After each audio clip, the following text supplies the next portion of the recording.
여러분 안녕하세요. 보건 선생님입니다. 지난 시간에는 건강의 세 가지 측면과 건강 증진에 대해서 배웠는데요. 건강에 대해 배울 때 절대로 빠질 수 없는 것이 바로 질 좋은 수면과 휴식입니다. 우리는 자연스럽게 밤이 되면 잠이 오고 아침이 되면 깨어나게 되는데요. 도대체 왜 꼭 잠을 자야 할까요? 이번 시간에는 수면과 건강을 주제로 학습하겠습니다.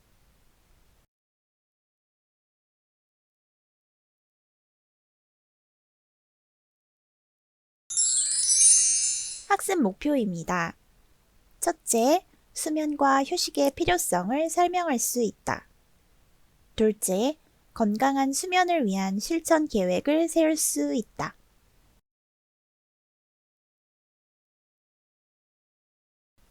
시험을 잘 보기 위해 늦은 시간까지 공부를 한 적이 있나요? 아니면 친구네 집에서 늦게까지 놀다가 평소보다 잠을 잘 못 잔 적이 있나요? 스마트폰으로 재미있는 영상을 보다가 밤을 새버린 적이 있지는 않나요? 보건실에는 잠을 못 자서 하루 종일 기운이 없고 무척 피곤해서 방문하는 학생들도 있어요. 우리가 잠을 제대로 자지 못한다면 어떤 일이 벌어지게 될까요? 우리는 해가 뜨면 잠에서 깨고 밤이 되면 다시 잠에 듭니다. 우리가 일정한 기간을 두고 같은 생리적 현상이 비슷한 시간대에 반복적으로 나타나는 생체 리듬을 가지고 있기 때문입니다. 일정한 시간이 되면 배꼽 시계가 울리는 것처럼요. 이러한 일들은 하루를 주기로 반복되는 생활 주기를 만듭니다. 우리가 건강하게 살아가기 위해서는 생체 리듬에 맞게 생활하는 것이 중요합니다. 여기서 말하는 생활 주기는 라이프 사이클이라고도 하는데요. 밤에 잠을 자고 아침에 일어나는 것처럼 하루를 주기로 반복되는 리듬을 말해요. 생활 주기는 사람마다 조금은 다른데 우리의 몸에 기록되어 있는 생활 리듬에 따릅니다. 생활 주기에서 꼭 필요한 수면과 휴식의 역할에 대해서 알아볼게요. 충분히 잠을 자면 첫째, 식욕이 줄고 몸을 건강하게 유지합니다. 체중을 조절하는 데 도움이 되거든요. 둘째, 기억력과 집중력이 좋아지고 창의력이 높아집니다. 셋째, 여러 가지 질병을 예방할 수 있어요. 면역력이 좋아지거든요. 넷째, 우울한 기분이 줄고 행복감이 듭니다. 만약 잠이 부족하면 어떨까요? 앞에서 말한 내용들과 반대작용이 생기겠지요. 첫째, 탄수화물을 체내에 저장하고 대사가 느려져 비만이 될 가능성이 높습니다. 둘째, 집중력이 떨어지고 기억력이 낮아지며 학습 능력이 점점 떨어집니다. 셋째, 몸의 면역력이 떨어져 질병에 걸릴 위험이 큽니다.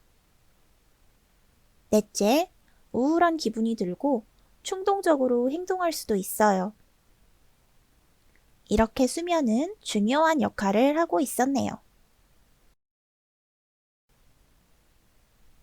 우리 몸의 생활 주기, 생체 시계를 바로잡기 위해서 필요한 노력들이 있어요. 먼저 밤 12시간은 공복 상태를 유지하는 것이 좋아요. 잠들기 3시간 전에는 음식을 먹지 않는 거예요. 그 이유는 음식을 밤 늦게 먹게 되면 우리의 몸은 쉬지 못하고 일어나서 음식을 소화시키기 위해 일을 해야 해요. 몸이 제대로 잠을 잘 수가 없는 거죠. 둘째, 인체에 낮과 밤을 알려주는 것이 좋아요. 잘 때는 빛을 차단하고 아침에 일어나서는 기지개를 펴고 몸을 움직이기 부드럽게 해주세요. 낮 시간 동안은 30분 이상 햇볕을 쬐고 활동해요. 수면 시간은 최소 8시간 이상은 확보해 주도록 합니다.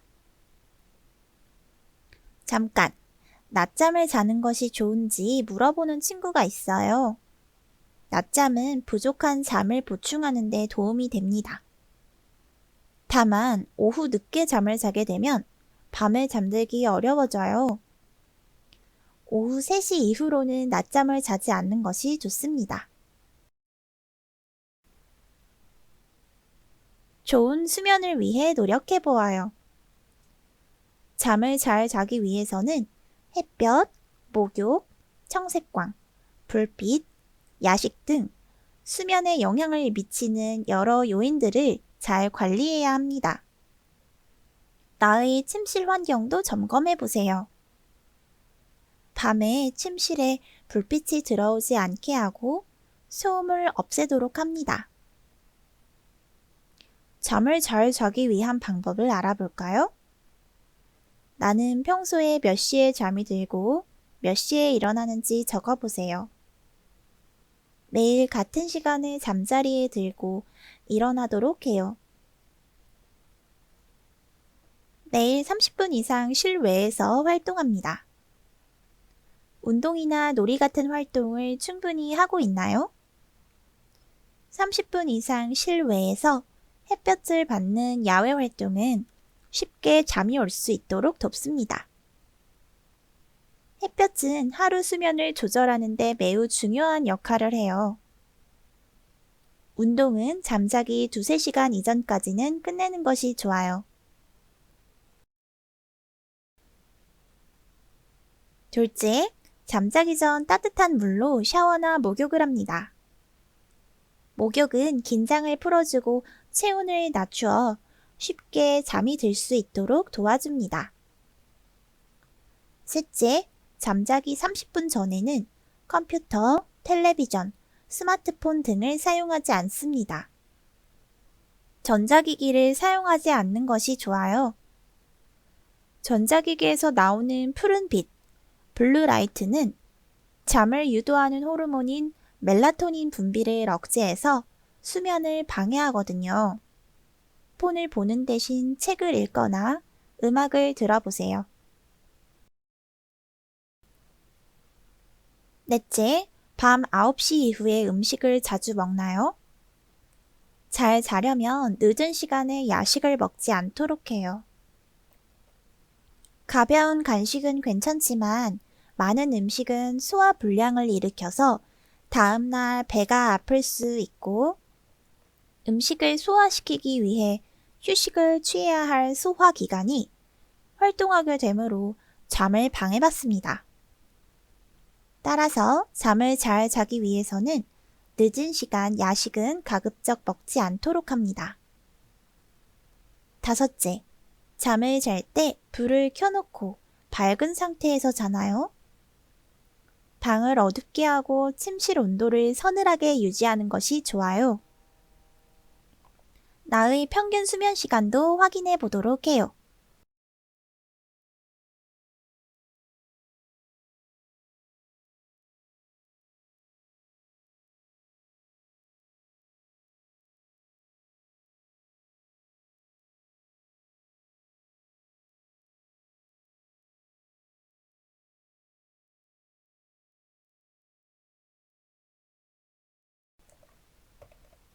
다음 활동으로 넘어가 볼게요. 잘 자기 위해 노력하고 있는지 점검해 봅시다.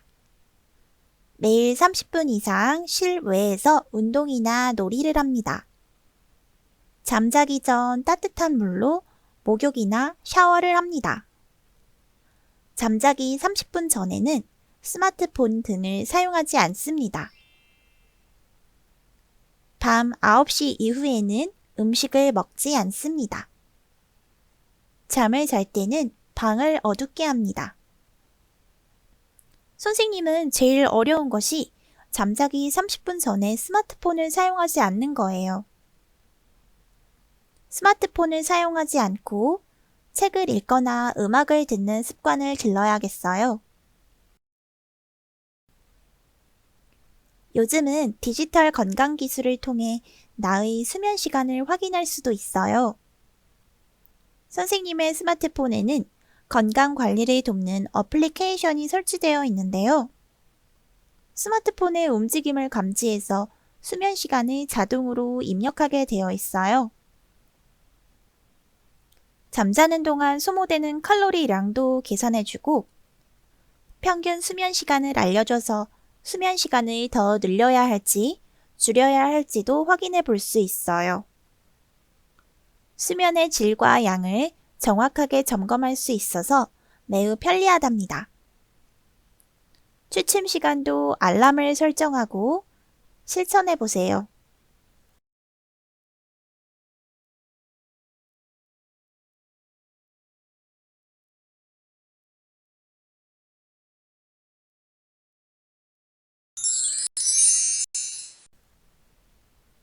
정리하기 시간입니다. 다음 내용을 읽고 알맞은 내용에 모두 동그라미 표시를 해 봅시다. 잠을 자는 동안 내 몸에는 어떠어떠한 일이 일어납니다. 잠을 잘 자기 위해 나는 어떤 일 등을 실천하겠습니다. 정답을 맞춰볼까요? 나쁜 습관은 쌓이기 쉬워서 결국 나도 모르는 사이에 건강을 해치고 있답니다. 건강을 지키는 가장 좋은 방법은 올바른 생활 습관을 지금부터 실천하는 거예요. 좋은 습관은 의식적인 노력을 해야 쌓을 수 있습니다. 오늘 배운 내용 잊지 말고 꼭 지키기로 해요.